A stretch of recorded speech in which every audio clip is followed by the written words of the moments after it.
Hey there, YouTube. Just a quick Iraq update. Hey, did you know ISIS is still a thing? Yeah, wow, ISIS. Blowing the dust off that one, huh? I haven't heard that term in a while.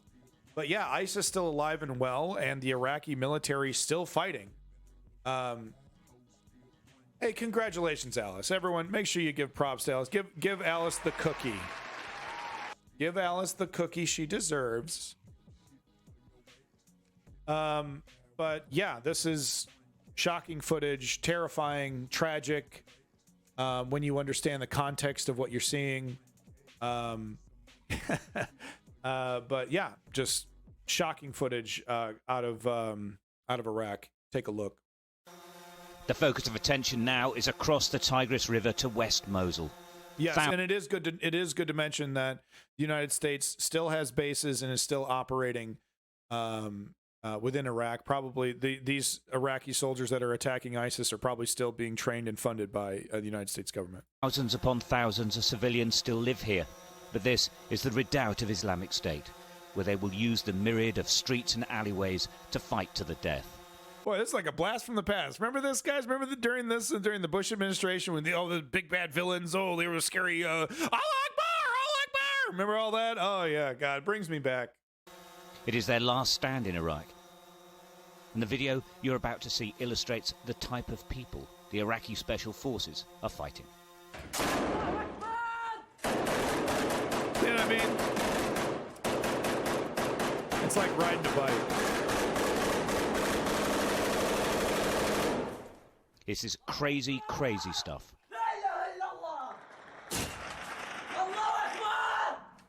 He's high on adrenaline, maybe something else. One of the men uses his radio to urge other fighters on.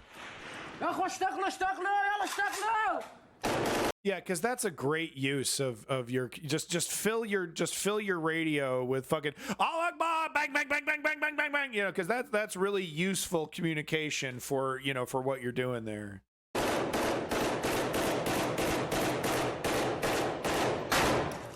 They're putting so many rounds down, his weapon becomes super hot.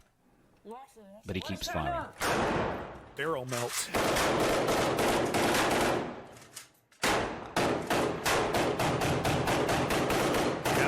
Yeah, his gun is actually jamming. If you see that, it's he has to fire and then he has to slide it back. It's fire. He's got to pull back.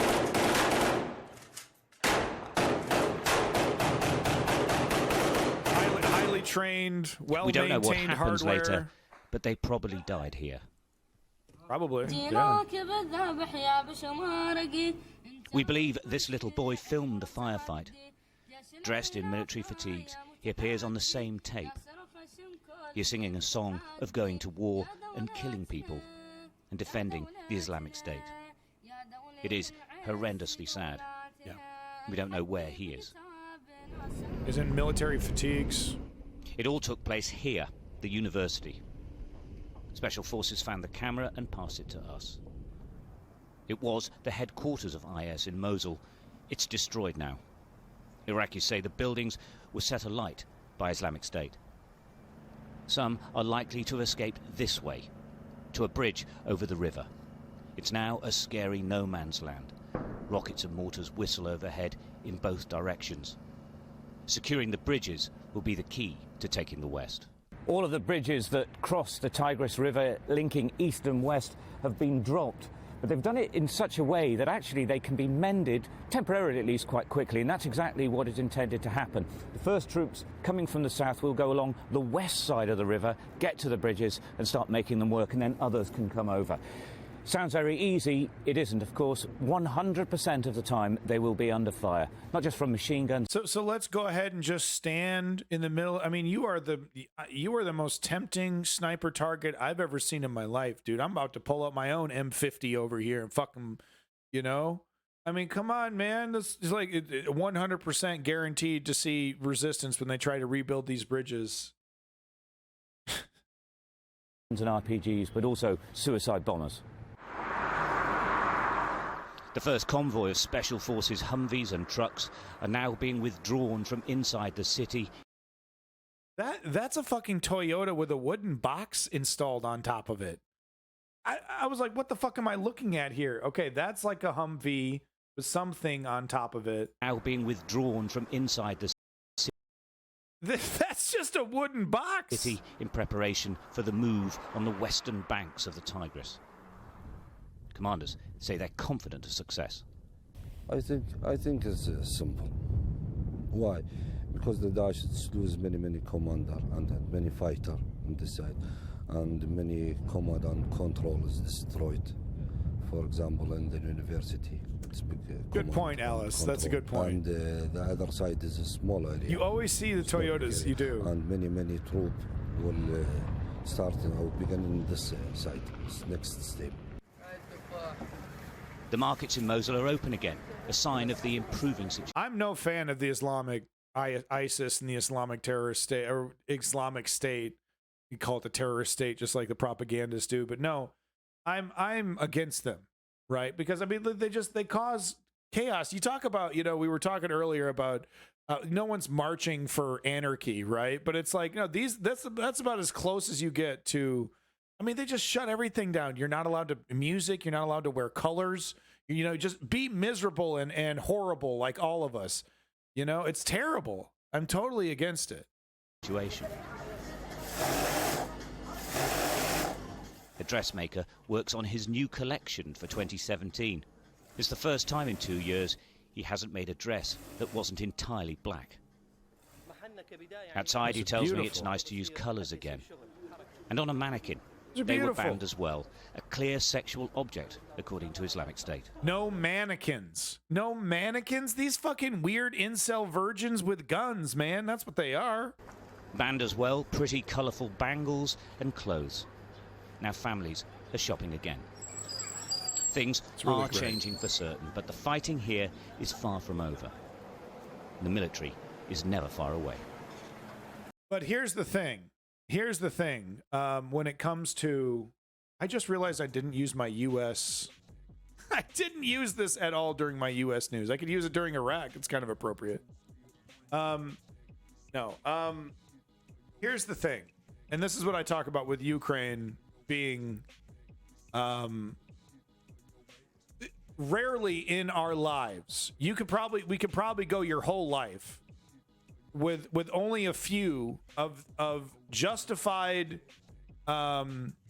we can solve this problem with a military solution kind of situations. They're actually extremely rare. Cuba, military solution, did not fix it. Vietnam, military solution, did not fix it. Iraq, military solution, did not fix it. Afghanistan, military solution, did not fix it. Ukraine, military solution is the right solution for this one.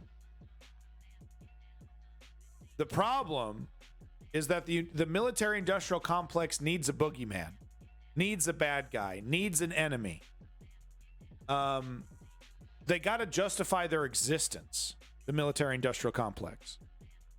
And we're all too eager to get into these conflicts and fuck up these regions.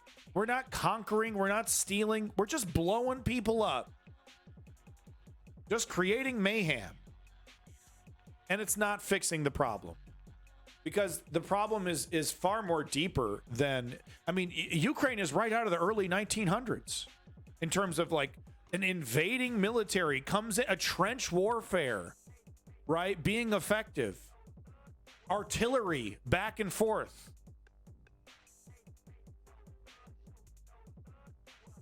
Well, Alice, I mean, I think it's fair to say that I won't get into Cuba, right? But I think it's fair to say that the military contingency that was supposed to be attacking Cuba was woefully unequipped. Of course, the rumor is that the Bay of Pigs was was an attempt by the military to force Kennedy into doing a military situation, like a Gulf of Tonkin kind of thing. Cuba isn't working. Why do they have such amazing? I mean, I don't agree with Castro and that dictatorship that they have over there in Cuba. I don't think that's. I'm a pro-democracy guy. But I will say that they have a much better healthcare system than the United States. That says something, you know. But I'm by no means a communist, and I don't believe in communist dictatorships, especially the one in Cuba. There's a lot of criticism to go over there, but there's also a lot of praise to be gone over there as well. Just the fact that they are able to still exist while, you know, being antagonized by the United States like they are, that counts for something. But you know, the problems in Iraq and Afghanistan and Vietnam, they're political problems. They're political, socioeconomics, socio-religious.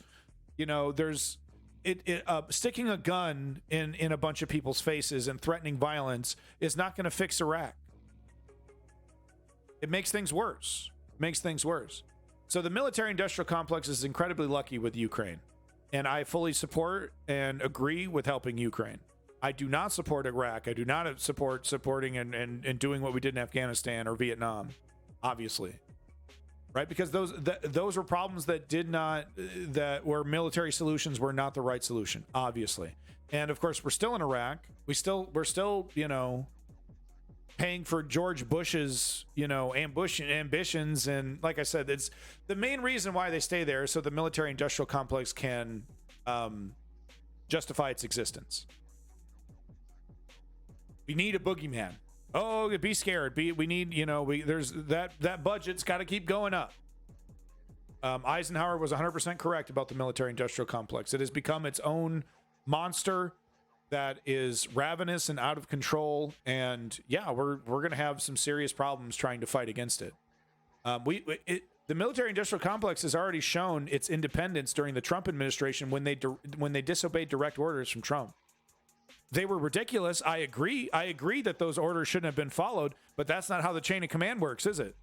And that's extremely dangerous that we have a nuclear armed military as powerful as the United States military that can say no to the civilian leadership of the United States. It's frightening. It's a frightening precedent. And it shows that the American people are not fully in control of its greatest, most destructive weapon. It's military. Yeah, war's a racket. Peace sells, but who's buying, huh? So there you go. That's my Iraqi update. Thank you, YouTube.